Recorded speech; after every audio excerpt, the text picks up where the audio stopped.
Baik, sambil kawan-kawan kita bergerak, kita dengarkan yang kita tunggu-tunggu pada malam hari ini, tausiah dan siraman rohani dari Tuan Guru kita, yakninya Al-Ustaz Haji Abdul Somad.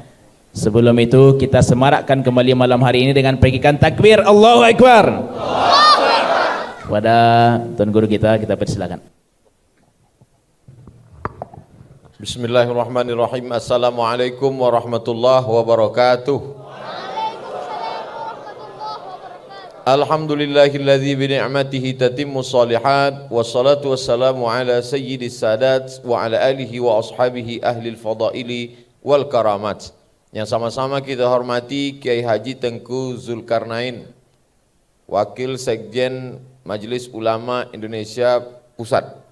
Kemudian Al-Mukarram Ustadz Jel Fatullah, guru kita bersama. Kemudian Al-Mukarram Ustadz Zulkifli M. Ali, guru kita yang mengingatkan kita tentang akhir zaman. Banyak orang-orang bertaubat karena tausiah beliau. Mudah-mudahan kita semuanya istiqamah insyaallah. Amin ya rabbal alamin. Tadi Ustadz Tengku Zulkarnain sudah menjelaskan dari mulai zaman Fir'aun sampai balik ke zaman Fir'aun. Lalu kemudian kalau dulu itu kita dipimpin oleh orang yang punya kekuasaan, namanya kekuasaan itu sultah. Apa namanya? Sultah. Orang yang punya sultah itu disebut dengan sultan. Tapi karena orang kita payah menyebut sultan, disebutnya sultan. Sama dengan syaiton jadi setan. Itu sama tuh, sama-sama huruf to. Nah, lalu kemudian ketika sultan ini dilucut, dihabisi kekuasaannya, disebut dengan revolusi sosial. Walaupun sebetulnya itu tidak tepat disebut dengan revolusi sosial. Yang tepat adalah tragedi sosial. Bukan revolusi sosial. Dihasutlah rakyat ini untuk mengambil kekuasaan para sultan itu. Akhirnya sultan-sultan dari mulai Sultan Aceh turun ke bawah Sultan Langkat, turun ke bawah lagi Sultan Delhi, turun ke bawah lagi Sultan Serdang, turun lagi ke bawah Sultan Asahan, turun lagi ke bawah Sultan Siak, turun lagi ke bawah Sultan Pelalawan, turun lagi ke bawah Sultan Jambi, lalu kemudian ke kiri di bumi Minangkabau juga dipimpin oleh sultan, lalu kemudian habislah sultan. Lalu dengan habisnya sultan itu dulu untuk mengurus kekuasaan politik dipimpin sultan. Tapi sultan ini dia paham, sadar diri, tak mengerti agama, diangkatlah orang yang paham agama disebut dengan mufti, diambil dari fatwa. Orang yang mengeluarkan fatwa itu mufti. Maka dengan runtuhnya sultan, maka runtuhlah mufti, hilanglah kuasa agama. Saya kalau mau ceramah ke Brunei Darussalam, itu di briefing dulu oleh orang yang ditunjuk oleh sultan dari lembaga mufti untuk membriefing. Ustaz Abdul Somad kalau ceramah di sini mesti Ahlus Sunnah wal Jamaah, jangan Mu'tazilah, jangan Khawarij, jangan Syiah. Mesti menyampaikan dalam mazhab Syafi'i, tetap menghormati mazhab Hanafi, Maliki dan Ambali. Lalu kemudian menyampaikan tasawuf yang sunni sesuai dengan Quran dan sunnah Rasulullah SAW. Bukan yang hanya eling mengingat Allah lalu tidak sholat. Mesti sesuai dengan sunnah Rasulullah SAW. Mesti sesuai dengan para pendahulu salafus salih.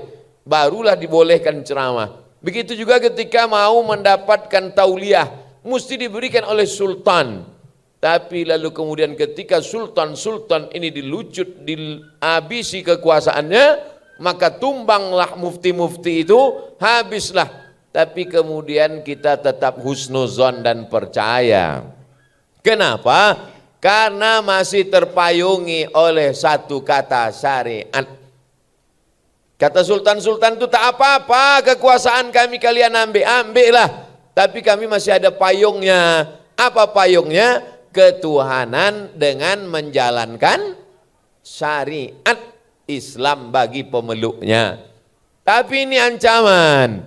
Kalau ada kata syariat, kami yang di timur ini tidak mau, kata saudara-saudara kita di timur. Padahal waktu itu kita sedang menghadapi 3 musuh besar. Pertama Belanda, kedua Jepang, ketiga komunis. Tambah lagi yang satu nih. Sudahlah musuh di depan kita 3, Jepang, komunis, Belanda. Ini mestinya kita bersatu untuk melawan yang 3 ini. Kata yang satu nih, kalau kami tetap ada kata syariat di sana, kami tak mau ikut.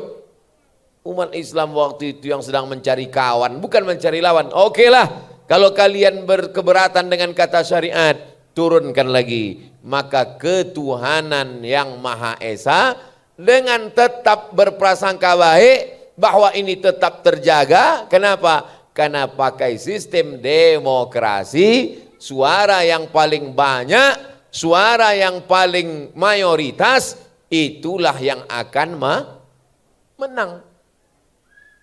10 anak mau cabut, dipakai sistem demokrasi. Hai anak-anak 10 orang, ayo kita cabut. Suara yang paling banyak itulah suara yang benar. Dalam demokrasi tidak dilihat benar salah, tapi yang dilihat adalah siapa yang paling banyak. 10 anak voting, ayo kita cabut. Setuju 9, cabut. Satu tak mau cabut.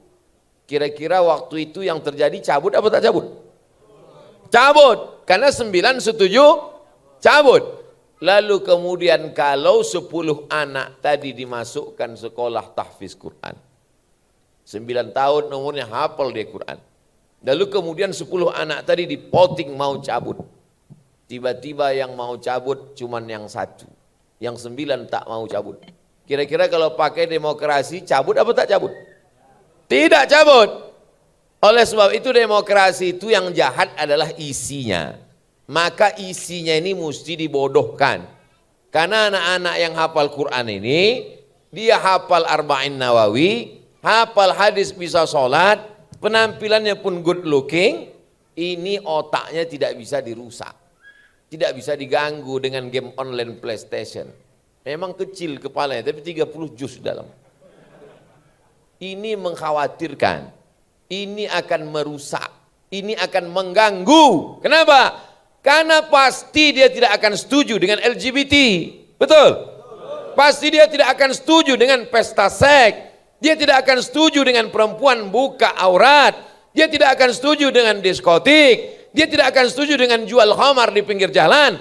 Maka ini berbahaya, mesti dimusnahkan. Nyambung? Paham? Insya Allah kalau berakal, paham. Tidak waka, minum ayaka.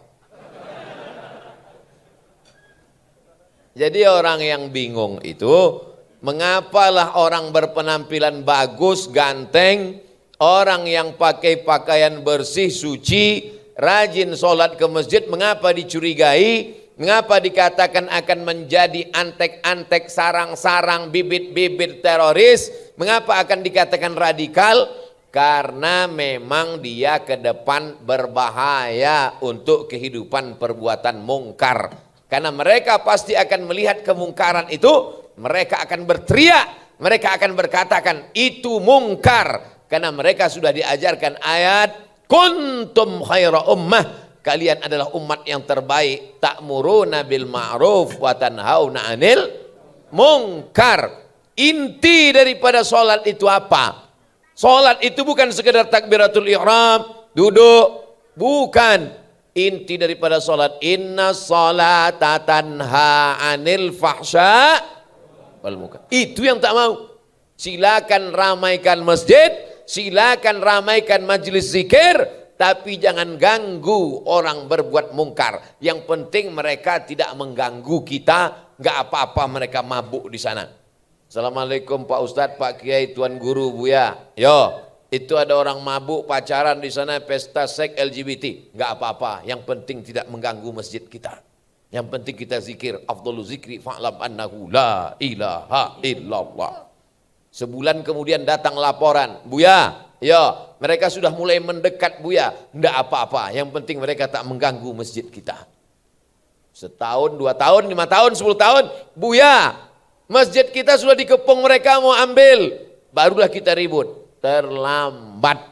Oleh sebab itu, apa yang kita lakukan malam ini tadi, pembagian piala, penghargaan, piagam, juara tahfiz Quran. Pembagian piala, piagam, penghargaan, ceramah, tausiah, khutbah. Inilah yang akan mengisi masjid kita 20-30 tahun yang akan datang. Allahu Akbar. Dipoto mereka tadi, dicetak fotonya, ditempel di dinding. Mereka akan jadi kepala rumah tangga, akan menjadi imam, akan menjadi khatib. Anak cucu mereka akan melihat. Aku, ayah, abah, apa ini? Ikulah gambar abah 30 tahunan lalu di Masjid apa? Masjid Nurul Huda. Di mana Ustaz tu gini? Lah matilah. Ustaz yang berfoto membagi tadi, Ustaz Abdul Somad yang berfoto membagi tadi. Tapi insya Allah itulah amal yang mengalir. Kita mati selesai tamat, tapi dunia ini tak selesai. Apa yang kita tanam malam ini, apa yang kita ajarkan untuk mereka, apa yang kita buatkan lomba musabaqah, apa yang kita tampilkan, itulah yang akan mengalir ke makam kita. Maka yang kita terima hari ini adalah perjuangan dari Inyak Canduang, perjuangan dari Syekh Sulaiman Ar-Rasuli, perjuangan dari Syekh Ibrahim Musa Parabek, perjuangan dari Kiai perjuangan dari Inyak Jaho, perjuangan dari Buya Haji Abdul Malik Karim Amrullah, perjuangan dari Kiai Haji Sirajuddin Abbas, perjuangan mereka dululah, maka kita sekarang ini masih bertauhidkan la ilaha illallah Muhammadur Rasulullah. Jadi kalau hari ko Abdul Somad ceramah di bumi Minangkabau, maka yang dihadapi kok bukan jamaah Ustaz Abdul Somad, iko adalah jamaah Inyak-Inyak, jamaah ulama-ulama awak nan dulu berhasil, yang mereka tanam, mereka siram, mereka jaga, mereka pelihara, berbunga dia. Bunganya itulah yang sekarang hadir. Jamaah kita adalah 20-30 tahun akan datang. Oleh sebab itu keberhasilan bukan sekarang. Jangan mau dipuji disanjung-sanjung dulu. Karena ini adalah jamaah-jamaah buah dari yang ditanam mereka dulu. Bumi Minangkabau tidak hanya mengeluarkan makanan yang lezat, tidak hanya mengeluarkan kelapa, santan, rendang, cubada, urang barale, tapi juga mengeluarkan para alim ulama sampai hari ini. Jadi kenapa kami dikawal sebelah kanan Ustadz Zulkifli M. Ali, sebelah kiri Ustadz Jelfatullah, untuk menunjukkan bahwa Abdul Somad datang bukan petantang petenteng dari Pekanbaru, dari Riau, enggak. Iko nan duo ko udah ambo. Ambo datang ke Mesir, Ustadz Zulkifli M. Ali sudah pindah ke Libya tahun 96. 2 tahunnya lah sampai di Libya, baru ambo tibo 98 ke Mesir. Jadi jauh, sebenarnya memanggil datuk ambo ke Ustadz Zulkifli. Kalau secara keilmuan, ambo basuo dengan Ustadz Jel, lalu kemudian sampailah ambo di mama ceramah itu, memang ambo menanyo ke senior dulu. Ke Aceh ambo ceramah, ambo tanya senior dulu. Di situ ada Tengku Fadil Rahmi, itu 2 tahun senior ambo. Pergi ke Medan, ambo tanya dulu Ustadz Tengku Zulkarnain yang tahu seluk-beluk Medan. Ambo pergi ke Jambi, Ustadz Dahrizal Dahlan LC, nyo senior. Sebab sahibud dar a'lamu bidarihi. Nan punya rumah, tuan rumah lebih tahu apa isi rumahnya. Apalagi kini banyak di situ jebakan-jebakan Batman. Kalau ndak hati-hati awak, karena ya awak. Jadi mau tanya dulu, Dajjal, itu panggilan di handphone. Kalau di depan jamaah, Ustadz. Ustadz Jel, Pak. Ustadz Jelfatullah, aman? Aman. Baru kamu masuk. Jadi bukan Abdul Somad kotamu yang petantang petenteng datang. Begitu juga tanya dengan Ustadz Tengku Zulkarnain, dengan Ustadz Zulkifli M. Ali. Mudah-mudahan silaturahim malam iko membuat bumi Minangkabau bukan dengan kehadiran kami menjadi lebih baik, tapi kita berharap tetaplah menjadi baldatun thayyibatun wa rabbun ghafur. Itulah yang dapat ambo sampaikan, mudah-mudahan bermanfaat buat awak basamo. Tapi yang terpenting adalah bagaimana demokrasi iko diisi oleh orang-orang baik. Kalau orang baik mengisi demokrasi, demokrasi menjadi baik. Tapi kalau demokrasi diisi oleh orang tidak baik, maka dia pun menjadi tidak baik. Itu kesimpulannya. Terima kasih. Wassalamualaikum warahmatullahi wabarakatuh. Ustaz, ini kita mau menyampaikan aspirasi mungkin sebagian dari saudara-saudara kita anak Nagari Gadai. Hari ini para pemudi kita, pemuda dan pemudi kita Ustaz, telah menjadikan masjid ini menjadi posko utama untuk seluruh kegiatan. Tapi kondisinya masih seperti ini Ustaz. Saya yakin kantong yang tadi berjalan itu belum terisi Ustaz. Gimana kira supaya memenuhkan kantong ini kira Ustaz? Kalau di dalam dompet itu ada 1 juta, amin. Yang amin kan juga tidak yakin bahwa isi 1 juta. Kalau di dalam dompet itu isinya ada 1 juta. Kemudian waktu lalu plastik kresek tadi awak isi 100.000. Ulang sekali lagi, memang cerita piti kok kadang banyak orang lupa. Ya panitia silakan jalan lagi. Kalau dalam dompet awak ada 1 juta. Lah, jale. Lalu kresek tadi awak masukkan 100.000. Pulang ke rumah lalok.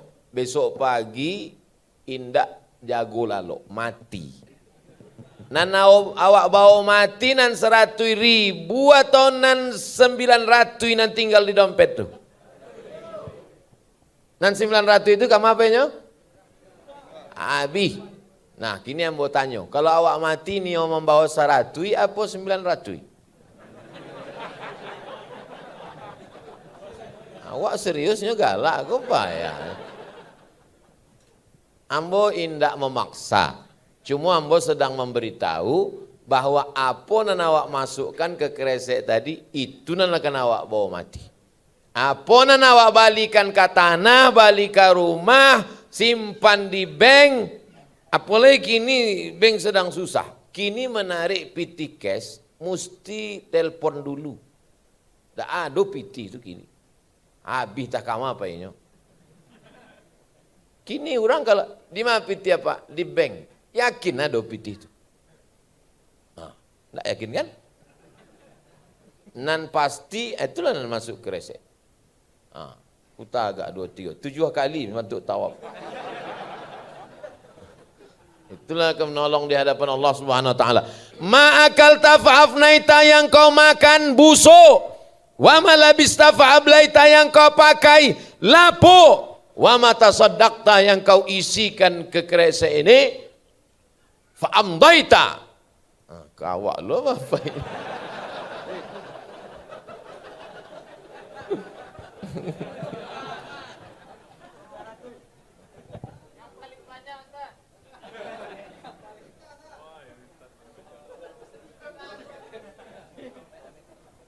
Sepuluh loh.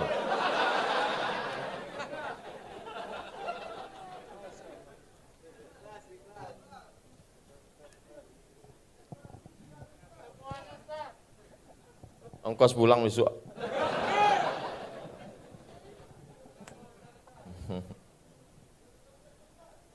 Nah, kok itu hebatnya kalau sedekah di Bukit Tinggi, nampaknya dari luar. Bantu akuarium.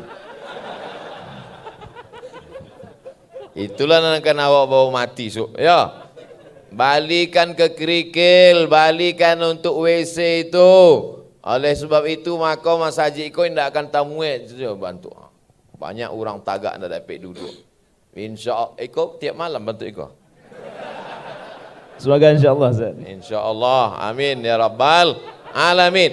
Sianan dulu menyumbang untuk tiang kau tidak tahu. Sianan membali kayu-kayu atau kau tidak tahu. Sianan membali lampu tidak. Tapi malaikat tidak pernah lupa tiap hari, tiap malam, patang, subuh, pagi, sore, malam mengalir pahala. Lapang barzahnya terang benderang kuburnya. Oleh sebab itu jangan pernah menyimpan harta, karena harta itu akan tinggal diambil ahli waris. Iya kalau ahli waris awak anak penghafal Quran, iya kalau ahli waris awak anak yang peduli pada agama. Kalau indak, apaknya mati, amaknya meninggal, padia hatinya, sedihnya, masuknya ke diskotik, sakau matinya, mengalir dosanya. Oleh sebab itu yang sudah memasukkan anak ke pondok pesantren, alhamdulillah. Yang belum memasukkan anak pesantren, masukkan anak ke pesantren. Yang ke sebelah kanan, Payakumbuh, tempat Ustaz Zulkifli Ali. Sebelah kiri, tempat Ustaz Jalfatullah. Sebelum tanggal penutupan berikut ini.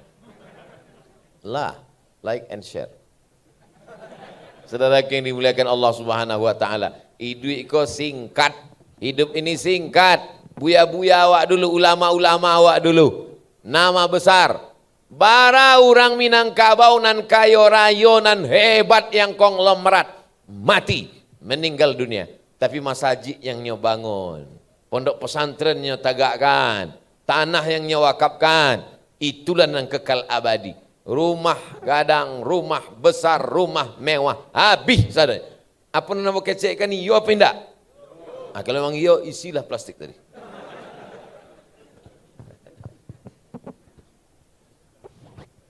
Ya, jazakallah khair kita ucapkan kepada Ustaz Abdul Somad SMA yang telah menyampaikan tausiahnya panjang melebar di hadapan kita bersama, juga telah memotivasi kita bersama agar cita-cita kita mewakili solidaritas anak Nagari Gadoi, bahwa masjid ini memiliki tempat berwuduk yang representatif bisa terwujud secepatnya insyaallah. Jamaah yang dimuliakan Allah Subhanahu wa taala,